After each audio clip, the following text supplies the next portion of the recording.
Deməli, hazır gəz vaxtlarımız idi, 16-17 yaşımız olardı. Mən müsabiqə vəsibəsində olurdum. Burada Sevinç Teatro var idi.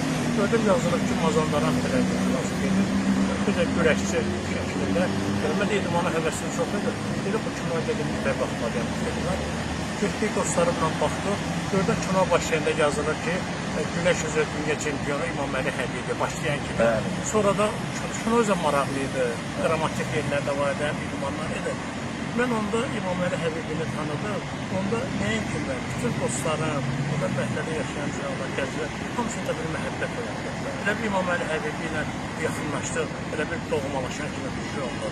Nəsə ona mağnit kimi elə bir cazibə bir vaxt çəkdi. Ondan sonra başladıq güləşməyə getməyə. Güləşməyə, əllədə həyətdəki olandan güləşməyə getdik. O güləşən 20 il mən güləşlə məşğul oldum.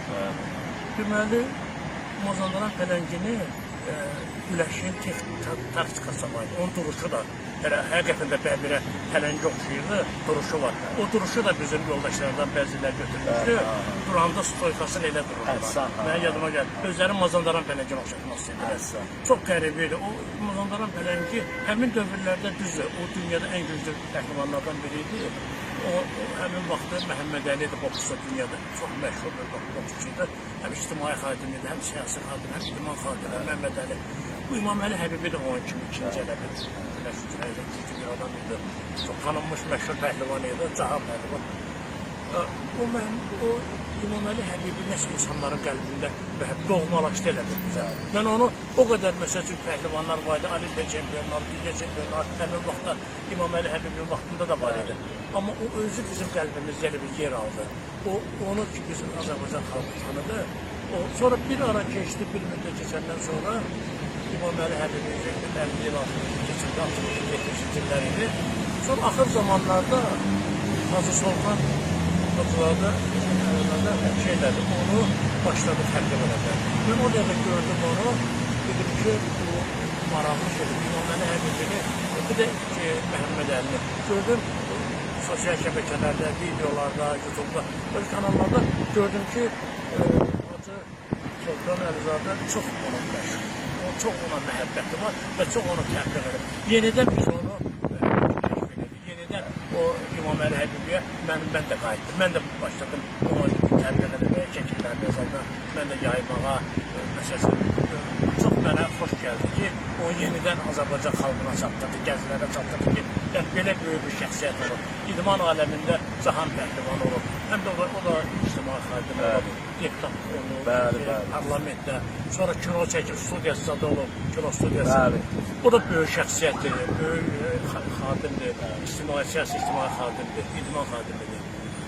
Mən sizə minnətdaram ki, hazır çıxılır yenidən təqdim edir. Onu bir də Məhəmməd Əlini. Çünki dünyada bəlkə bunların ikisindən güclüsü olur. Yəni insanların tanıdığı məşhur deyərdim də, insanların qəlbində bu ikisinin yeni bəlkə dünyanın harasına geçsən Məhəmməd Əlini geçsən hamı tanıyır. Bir dünyada ən tanınan üz-üzdə, onu bir də Afrikada da tanıyırlar. Dünyanın hansı üzrədə Məhəmməd Əlini, bir də İmam Əli Həbibini, Cahan pəhlivan hamısı tanıyır. Sonradan mən o güləşçi olmağım, Mazandaran pələngini özümüzü oxşatmağım. Mən gələcəkdə polisdə işləyəndə cinayətkarlar arasında müalicə tədbirəhli idi. Ancaq cinayətkarlara, qatilləri, banditləri, cinayətkarlara qarşı olan. Mən abi insanlara çox mehriban olmuşam. Xeyirxah, onlara ki, qorumuşam. Qatil cinayətkarlara qarşı. Bir də erməni işğalçılara qarşı döyüşdə həmin o İmam Əli Həbibiyə baxıb təqdiman olmağı, güləşçi olmağı məndə güc verir. Mən morallə, psixologik də güclü olurdum. Fiziki bədəndə morallə, mənəvi güclə də güc olur. Erməni işğalçılara qarşı döyüşlərdə burada dirəklidir. Mənim başıma ermənilər 1 milyon erməni puluyla ayrılmışlar. Mən orada bildən ki, təqdəs millətlər, qeydiyyətdə ol, sənin başıma ayrılır. Çünki sən çox məkanlıq edəcəm, çox canfəkanlıq edəcəm. Yəni deyəm ki, mən gələcək həyatımda da İmam Əli Həbibinin pəhlivanlığı, onun o kinodakı obrazları, onun məhdliyi, kişiliyi, sonra kasıb ailədən əziyyətlə gəlib necə bir pəhlivan olmağı, dünya miqyasında tanınmaq olmağı. Məsələn, o hamısı məndə də məni həvəsləndirdi. Mənim bütün həyatımda onun da rol oldu.